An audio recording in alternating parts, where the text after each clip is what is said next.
Between the recipe light ગઈ છે અને રાતના વાગ્યા છે તો જોઈ લો એકદમ અંધારું.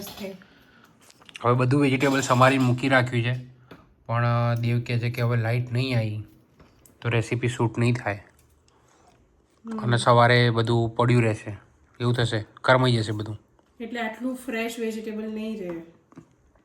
કંઈ વાંધો નહીં, આપણે બેન જ ખાવું છે, બગડશે તો નહીં, શિયાળો છે તો.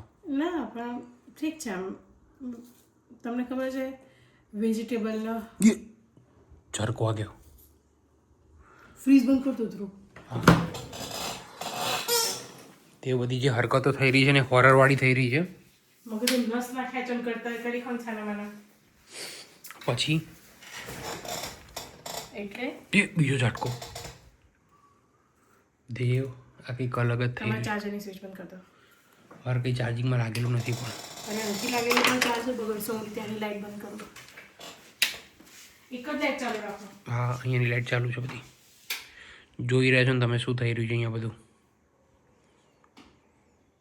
ખબર નહીં પડી રહી આવું થઈ રહ્યું છે. પહેલી વાર આવું થઈ રહ્યું છે. ટોરેન્ટ પાવરનું અહીંયા કનેક્શન છે. દેવને હવે બહુ જ ડર લાગી રહ્યો છે. દેવ બધું જ બંધ કરી રહી છે કે અંદર કોઈ આત્મા ના આવી જોઈએ બસ. કેમ કે રાતના એવું કંઈક સાંભળ્યું છે કે રાતના 2 થી 3 વાગ્યાની અંદર ભૂતોનો વાસ હોય છે.